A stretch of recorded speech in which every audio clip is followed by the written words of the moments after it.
Okay guys, so the first meal we're going to be doing today is split pea soup. It's one of my favorite soups because it's really filling and it's made from all whole foods and it's so simple to make. So all we're gonna do is I have a pound of yellow potatoes that I chopped up into these little cubes, and we're just gonna add this in here.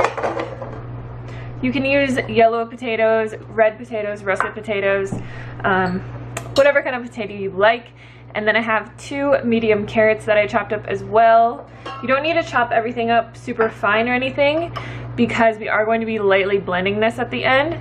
And then I also have half of a large white onion. I have 4 stalks of celery that I chopped. And then we are going to add into here a cup of split peas. We will need 4 cups of water, so this is 2 cups, 4 cups.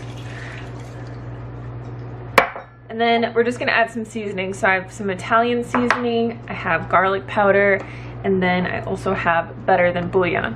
I actually stopped using Better Than Bouillon for a while, and I was just adding salt to taste to my foods, and I just really like the flavor of it. I feel like it brings out the flavor of everything else, and I like that it's concentrated, so I don't have to like open a can or a carton of veg stock and then, you know, have it sitting around and need to use it up before it goes bad. So we're going to add in a teaspoon of garlic powder, and then we also have 2 tablespoons of Italian seasoning.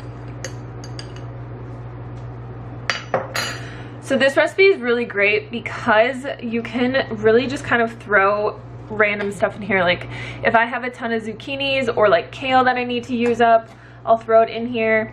If you have spinach, or like if you want to use different root vegetables, you can always throw in like parsnips or sweet potatoes. It's a really, really good filling soup. Since I am cooking this in my Instant Pot, I'm going to cook this for an hour. I actually like to cook it that long because it makes the peas like super soft. And then if you're cooking this on the stovetop, I would just bring it up to a boil, reduce the heat to a simmer, cover it, and cook it for about an hour until the peas are soft. And I'll show you guys what we're gonna do after this. What we do is take our immersion blender and just blend this up. So I like to blend about half of it because I like to keep it a little bit chunky.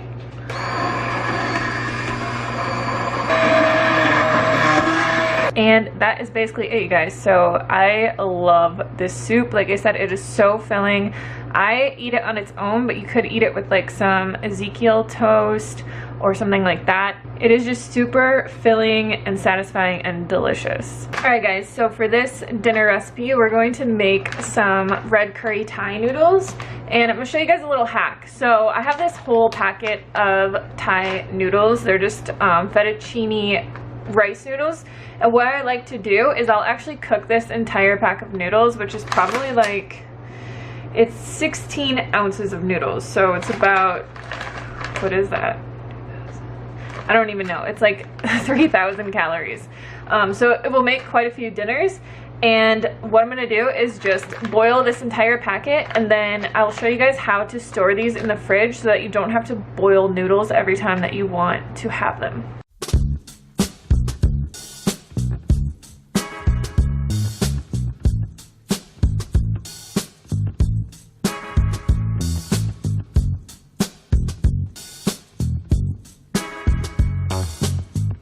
Alright, so once your noodles are done, you basically just want to rinse them in cold water, and then you can put them in a bowl and cover them with water like this and keep them in the fridge. So this is what I do.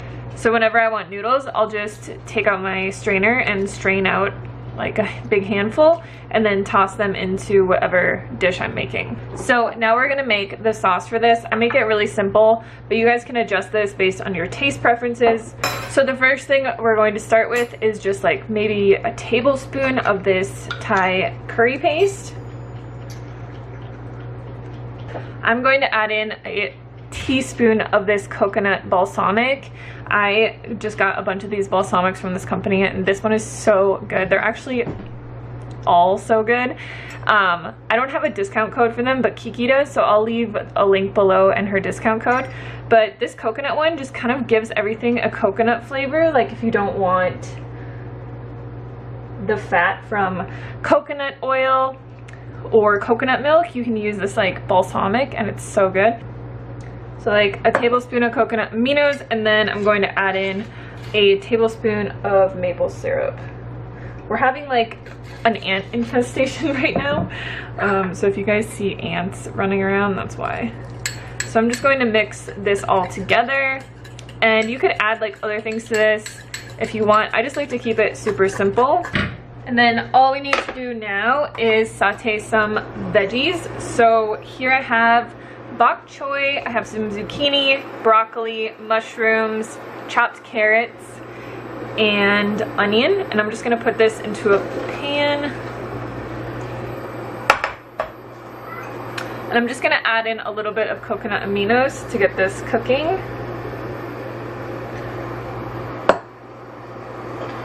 And then I always like to just kind of toss it in the coconut aminos. And I don't add a lot of water because as we cook it, the vegetables are going to release their water. And to get like a really good flavor going, you want to cover this for about 5 minutes and let it just steam and release all the water.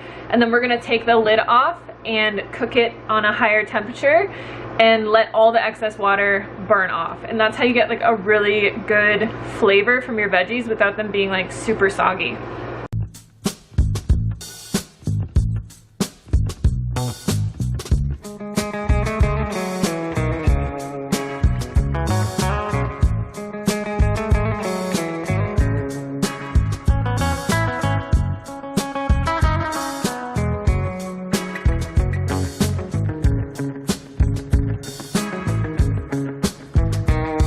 I like to put a little bit of this probiotic sriracha on top, or like I'll just use normal sriracha. Sometimes I do both, which is probably what I'm gonna do today.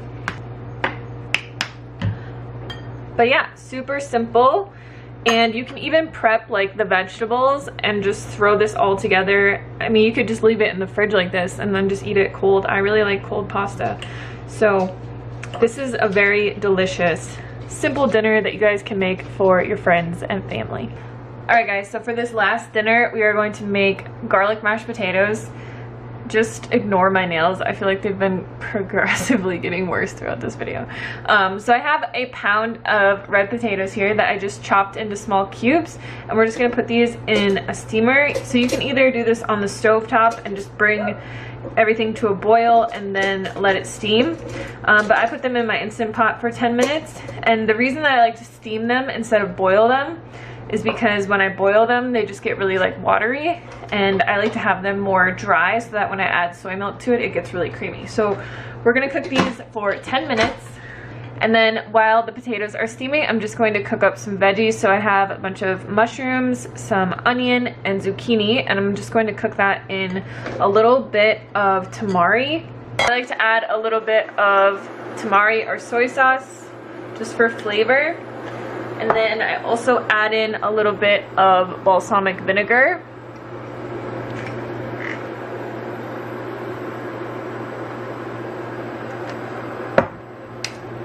And some garlic powder.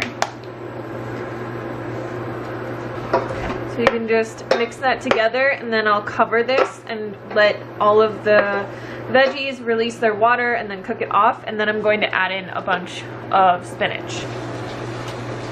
I like a ton of spinach. This will basically cook down to absolutely nothing, so. Alright guys, so now that the potatoes are done, I just like to take out the steamer tray, dump out the water that was in the Instant Pot to steam them, and then just dump them back in here. And then what we're going to add into here is a splash of this soy milk. You want to make sure that you get unsweetened soy milk. Just helps it be really creamy. That was like more than a splash. We got some garlic powder. I just like to put, you know, like maybe a teaspoon in. And then I really like to put a little bit of fresh lemon in here as well. I'm just going to mash this up. And when you use your potatoes, like you can use any kind that you like. I like to use red potatoes because I feel like they're really creamy, and I like to keep the skins on them as well. So I just wash them really well. Alright, so then we're just going to add this to our veggies. And I didn't add any salt in here because I like to just add it on top.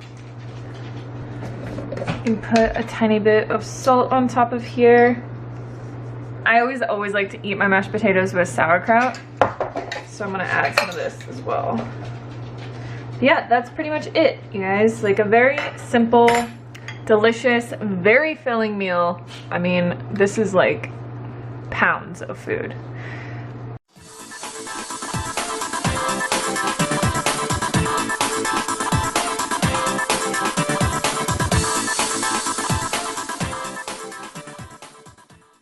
Hungry to lose weight. I eat this 3 times a day, this much volume.